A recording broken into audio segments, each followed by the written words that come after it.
1980 সালের গণহত্যার নায়ক বামফ্রন্ট। প্রকৃত তথ্য চাপা দিয়ে বামফ্রন্ট বাঙালিদের সন্ত্রাসবাদী তকমা দিয়েছে। ফের সেই গণহত্যা নিয়ে রাজ্যে বামফ্রন্ট মিথ্যা অপপ্রচার করতে মাঠে নেমেছে বামেরা। আজ আগরতলায় সাংবাদিক সম্মেলন করে বামেদের বিরুদ্ধে তোপ দাগা হল আমরা বাঙালির তরফে। দলের রাজ্য কার্যালয়ে আহুত সংবাদ সম্মেলনে বসে বামেদের অপপ্রচারের বিরুদ্ধে প্রতিবাদ জানানো হল। দলের রাজ্য সাধারণ সম্পাদক গৌরাঙ্গ রুদ্র পাল বামেদের নিশানায় কি বলেন? সাংবাদিক বন্ধুদের অসংখ্য ধন্যবাদ। আজকের আমাদের এই যে সাংবাদিক সম্মেলন আপনারা এসেছেন, আপনারা দেখছেন যে বিগত কিছুদিন ধরে পূর্বতন বামফ্রন্ট ত্রিপুরার 80 জনের গণহত্যার তথ্যকে বিকৃত করে মানুষের সামনে উপস্থাপন করছে।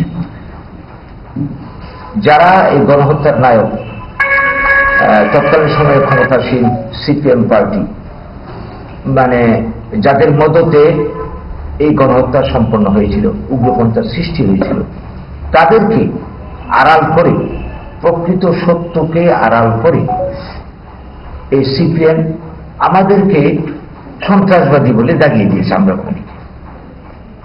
অথচ ত্রিপুরার তৎকালীন সময়ের মানুষ যারা জীবিত আছেন তারা যেমন জানেন, পরবর্তী সময়ে এই নিয়ে যেটুকু তথ্য সংগ্রহিত হয়েছিল সেই তথ্য সম্পর্কে যারা জানেন সবাই জানেন যে এই ঘটনার পেছনে একটা গভীর রাজনৈতিক চক্রান্ত শুরু হয়েছিল দীর্ঘ সময় আগের থেকে। আমি বলতে চাই 49 সালে এই যে সিপিএম পার্টি প্রথম স্যাংক্রাক পার্টি তৈরি করে। স্যাংক্রাক কথার অর্থ হল গলা কাটা, দল তৈরি করে।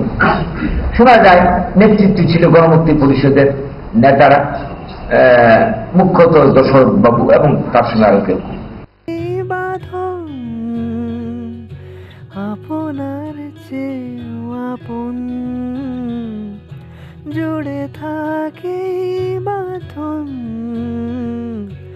আপনার চেয়েও আপন।